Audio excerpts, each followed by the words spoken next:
Hi, everybody. It's time for my weekly vegetarian review of products that are vegan, so they're suitable for everyone.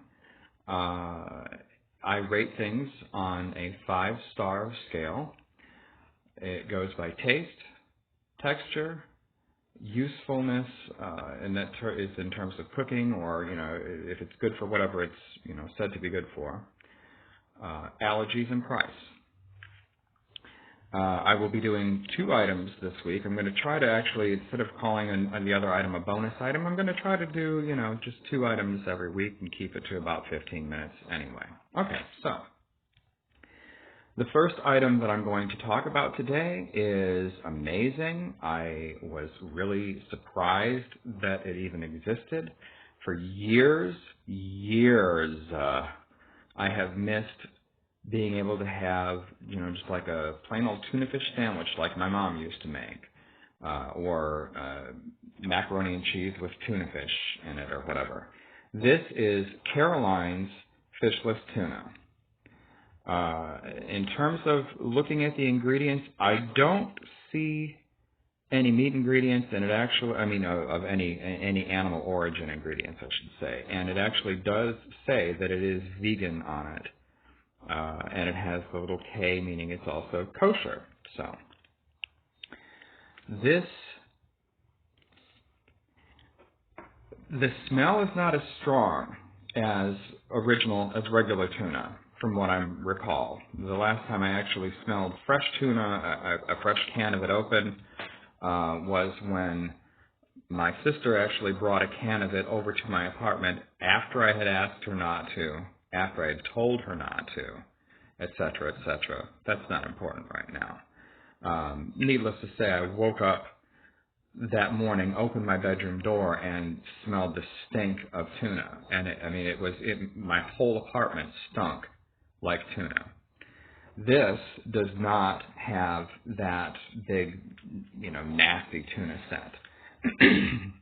But it does smell like tuna.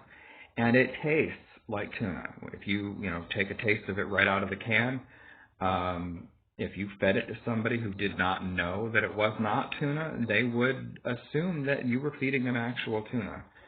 The texture is pretty damn close with regular tuna in a can.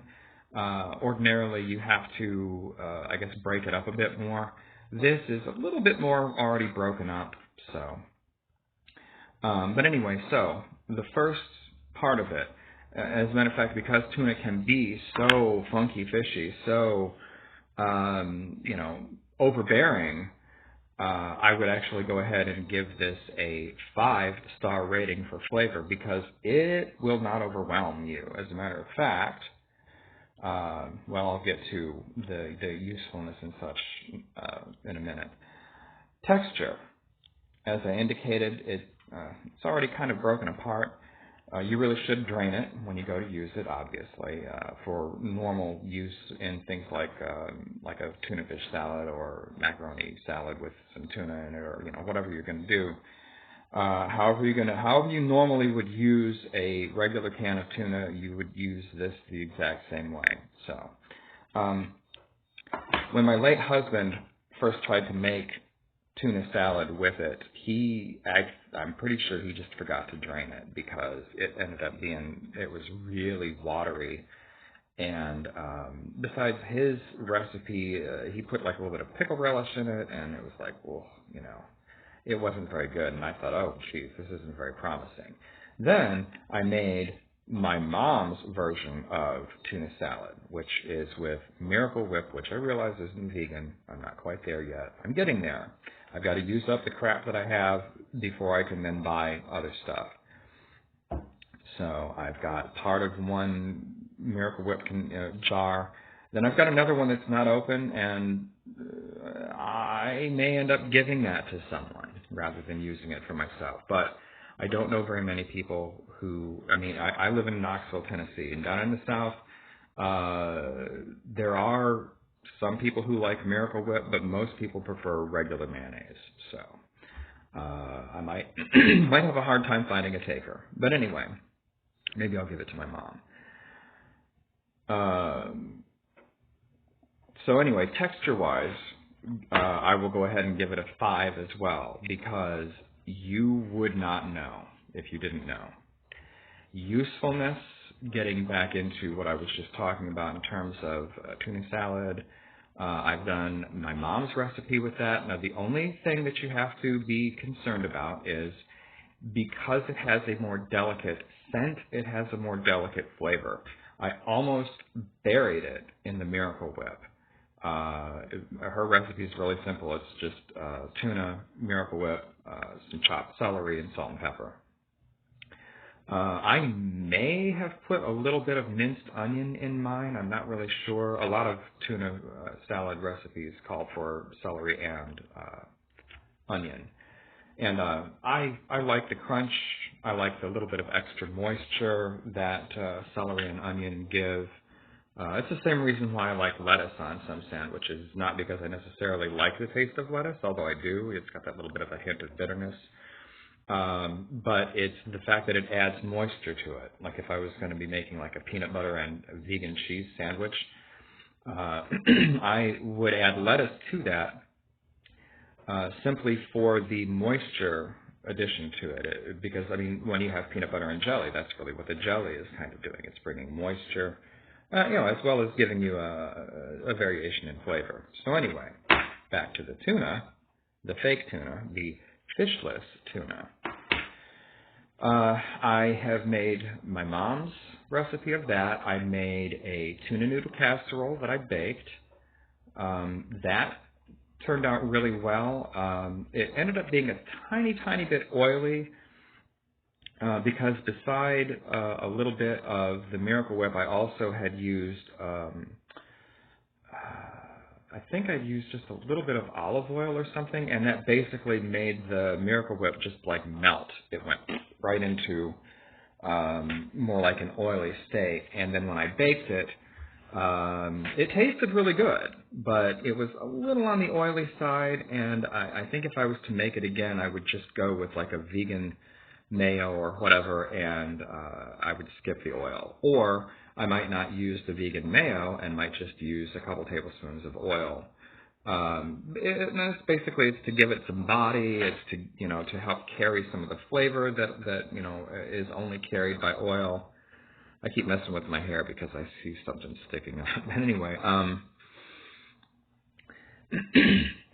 so, whatever your recipe is, this will work really well in it. You may have to tweak things just a little tiny bit, but as soon as you've used it once or twice, you'll know what I'm talking about as far as how amazingly versatile it is. So in terms of usefulness, I will give this also a 5. It is just as useful as any other canned actual tuna with zero cruelty involved. All right, in terms of allergens, it has soy. Let's see, it has sunflower oil in it. And then it has some added vitamins and minerals. So, other than the natural flavors, someone had also asked me online if it had any, let's see, it's got a little bit of yeast extract, maltodextrin. Someone had asked me if it had seaweed in it, and it does not say as one of its ingredients, but it does say, natural flavors, so presumably because it does taste ocean-like, that may very well be from, a seaweed or a seaweed extract. I don't know. It doesn't specify. But regardless, it's still really delicious. I don't see anything other than soy that anyone that I've ever heard of would have a particular allergy to. So in terms of allergens, I will give this a 5. That brings me to the final thing of price. It is $2 and I think a little, like it was $2.60 something, I think, or it might have been a little less than that for this can. And, you might think that would be an issue. Oh, another thing I made with it, going back to the usefulness before I forget, I threw it into the spinach salad that I had last night. It worked well on that too. So, any application.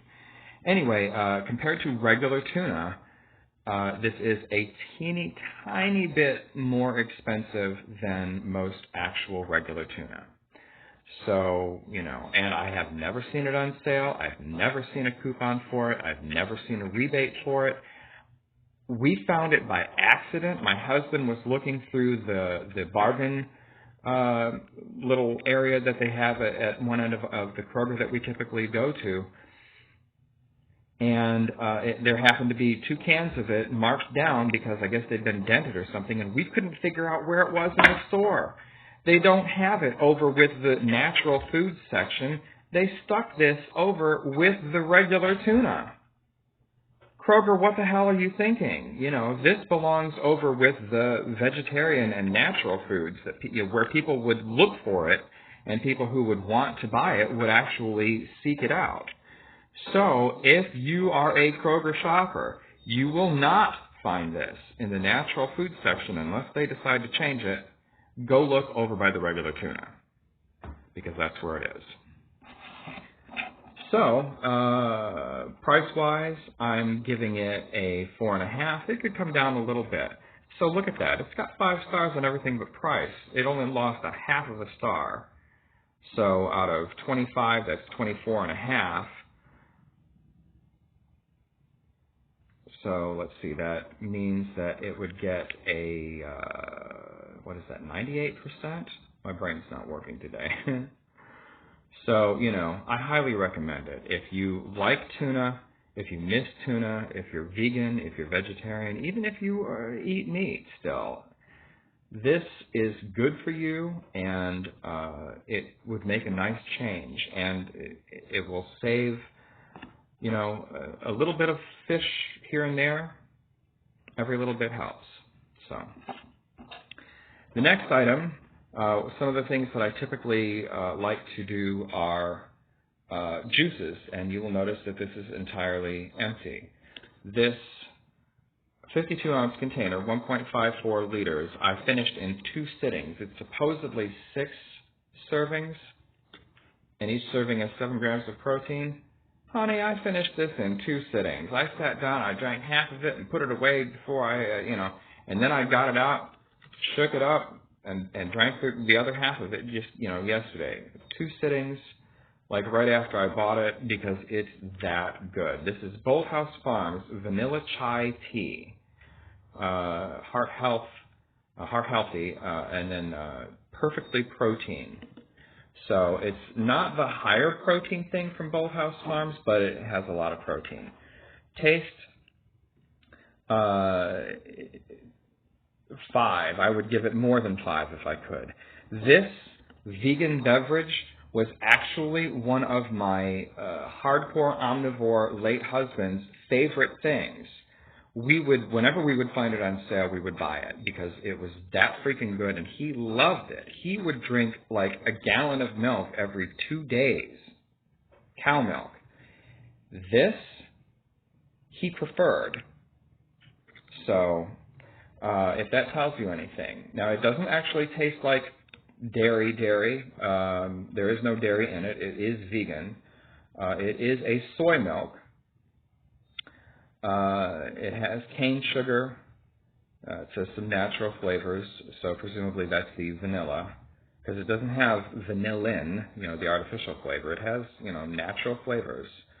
A little bit of sea salt, then some green tea. So taste, it's a 5+. Texture, it's a 5+. Usefulness for what it is, a 5+.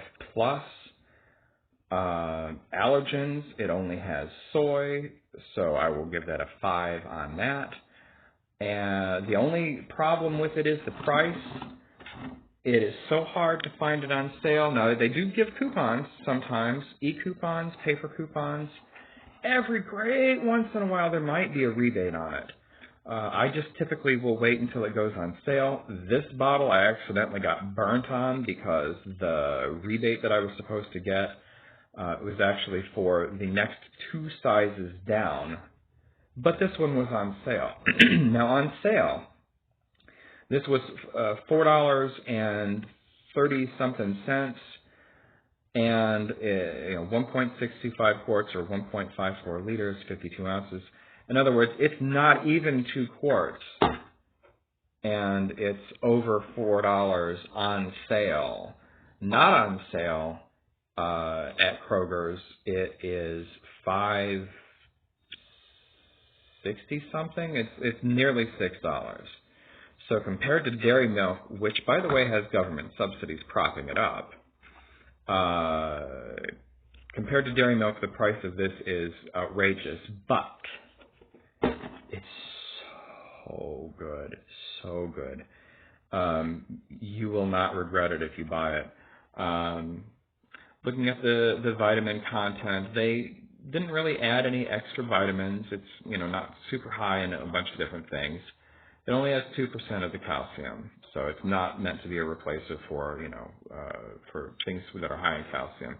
But it's got 15% of manganese, 10% of magnesium, 4% of the B6 per serving. So if you drink drink 3 servings at once like I did, you'll be getting 12% of the B6. So that's something. Anyway, 5, 5, 5, 5, and 2. So yeah, it's losing 3 stars, so it gets 22. Times 4, that would be 88%. Do I like it better than the Fishless tuna? Oh, you bet your sweet ass I do. This stuff is so freaking good. I'd live on it if I could. But I can't, and it's a little expensive. So I do still recommend that you get you some. That concludes today's vegetarian review. I hope you enjoyed it. If you did, I'm also doing this on YouTube. If you're on YouTube, please subscribe. And I will talk to you all in a little less than a week. Bye.